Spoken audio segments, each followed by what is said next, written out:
Dalam hal ini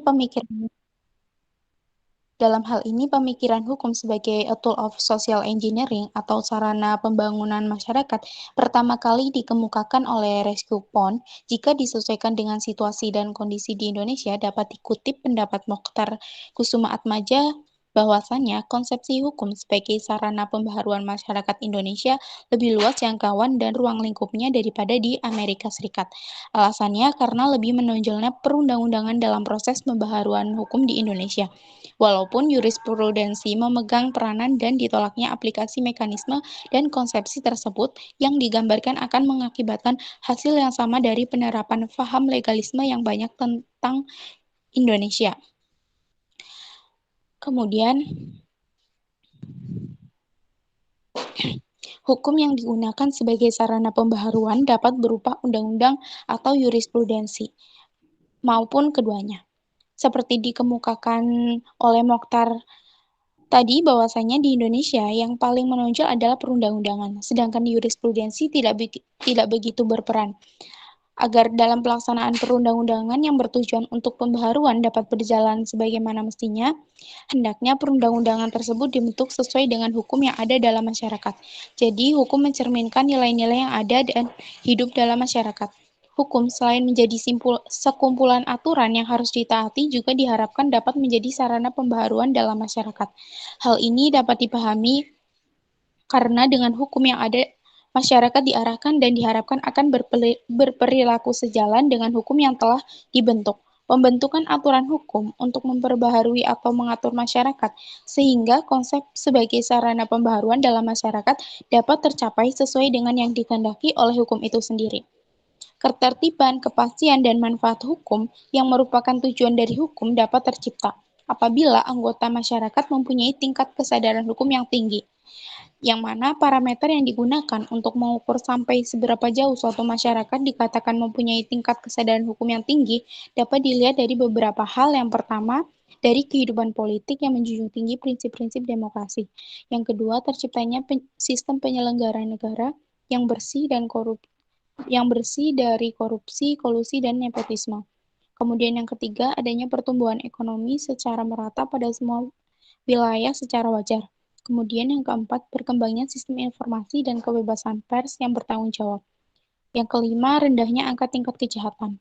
Yang keenam, adanya partisipasi aktif masyarakat di semua sektor kehidupan seperti politik, ekonomi, sosial, budaya, dan agama. Parameter tersebut bukan hanya dapat digunakan untuk mengukur tingkat kesadaran hukum masyarakat, namun dapat dijadikan ukuran berhasil atau tidaknya suatu pemerintahan dalam melakukan fungsinya sebagai pengayom masyarakat. Selanjutnya, untuk poin yang kedua akan dilanjutkan oleh rekan saya, Budi.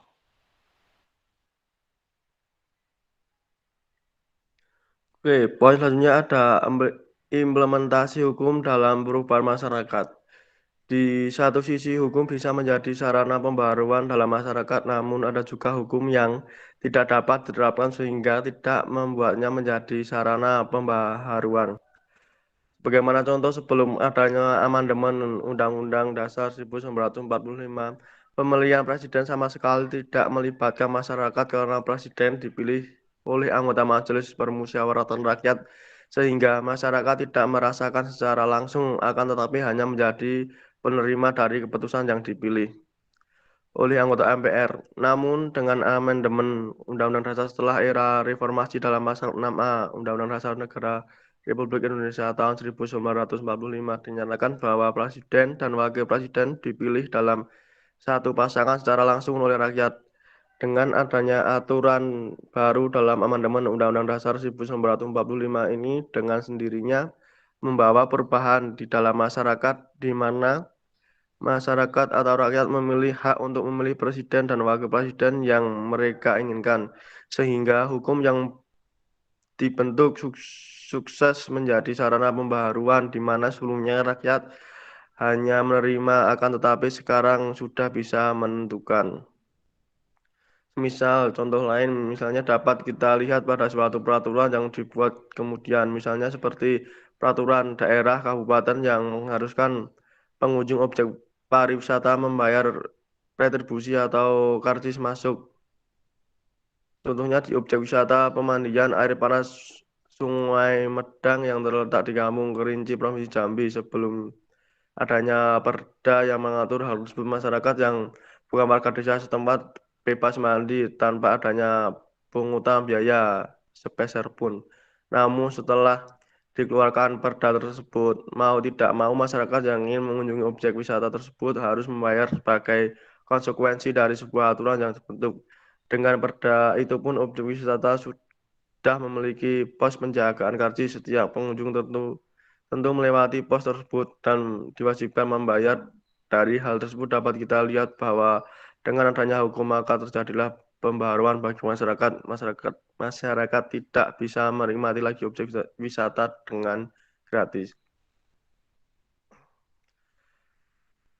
Pada aspek yang lain, hukum tidak dapat berfungsi sebagai pembaharuan dalam masyarakat. Sebagai contohnya, undang-undang tentang pornografi, undang-undang tersebut tidak dapat diterapkan untuk daerah tertentu seperti di Bali maupun di Papua, dikarenakan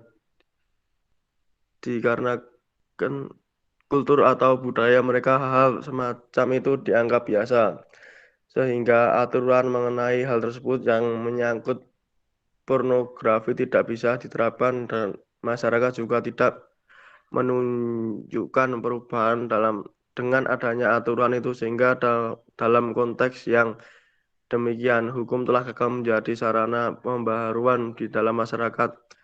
Kegagalan penerapan konsep law as tool of social engineering. Kasus ini diakibatkan oleh karena nilai-nilai yang terkandung dalam berbagai peraturan perundang-undangan tidak berdasarkan nilai-nilai yang tumbuh dan berkembang dalam masyarakat, sehingga membuat aturan tersebut yang seharusnya menertibkan malah menjadi konflik tersendiri dikarenakan hukum haruslah berlaku universal. Poin selanjutnya akan dijelaskan oleh teman saya, yaitu Afiyatul.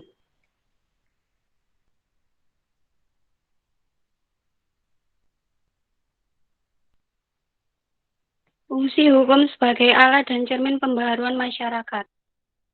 Untuk mendapatkan suatu produk hukum yang baik, maka perlu dihasilkan oleh orang-orang yang mempunyai kesadaran hukum yang baik pula. Dalam artian bahwa orang-orang yang berada di eksekutif maupun legislatif tersebut harus menyadari bahwa produk hukum yang akan dihasilkan akan berguna bagi kepentingan masyarakat secara luas. Hukum institusi, hukum dan profesi yang kita miliki harus mampu menjaga integrasi dan persatuan nasional, dapat mendorong pertumbuhan perdagangan dan industri, serta mampu berfungsi memajukan keadilan sosial dan kesejahteraan masyarakat. Dalam konteks perubahan masyarakat atau sosial, hukum harus difahami dan dikembangkan sebagai satu kesatuan sistem yang di dalamnya terdapat berbagai elemen yang saling berhubungan dan tidak terpisahkan antara satu sama lain. Hukum memegang peranan untuk memantapkan dan mengarahkan pembangunan. Peran yang dapat dilakukan oleh hukum dalam konteks untuk kepentingan pembangunan dan perubahan masyarakat antara lain dapat berupa: 1. Hukum mengkoordinasikan usaha pembangunan secara komprehensif dan sistematik dengan sekian proses lain dalam masyarakat. Dengan demikian, proses-proses dalam masyarakat dapat dipelihara tingkat produktivitasnya. Keadaan-keadaan yang menyimpang dapat diketahui dan dikoreksi.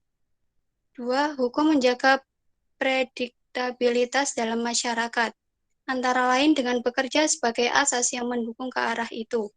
3. Hukum dapat menjadi pengendali konsistensi usaha dan kegiatan dalam pembangunan. 4. Hukum turut membantu sifat pembangunan menjadi demokratis dan terbuka. Keadaan tersebut berhubungan dengan tingkat peradaban hukum modern yang dipakai sekarang. 5. Hukum dapat menjadi sumber informasi dan pendidikan. Oleh karena menjadi sifat pendidikan untuk dilakukan secara perasif dan terus-menerus, maka melalui pengadaan dan administrasi hukum hal tersebut dapat dibantu.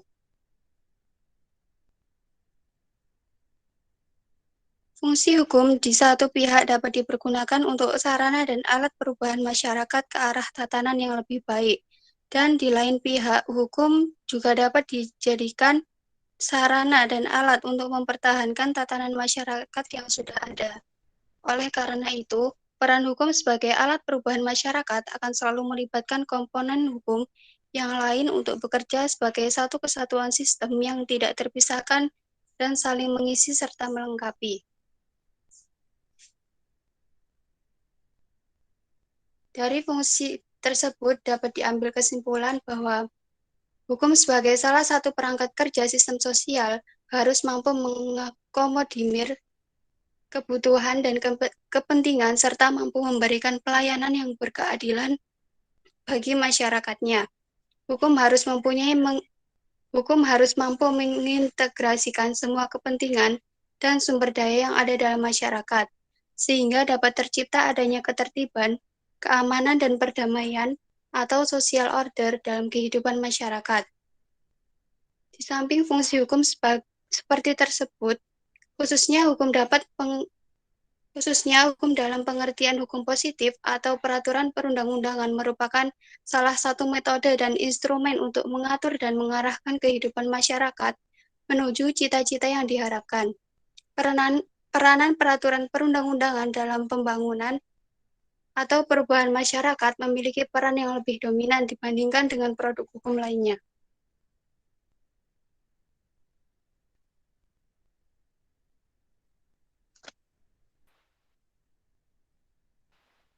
Baik teman-teman, sekian presentasi dari kami. Apakah ada yang ingin ditanyakan?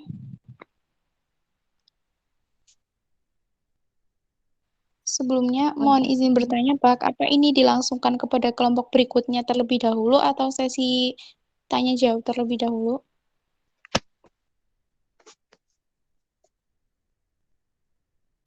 Kelompok berikutnya, Mbak, silahkan.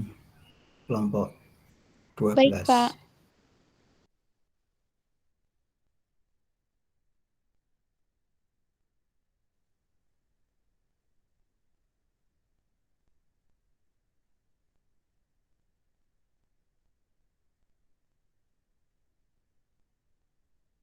Silahkan kelompok 12, kelompok 13 ya.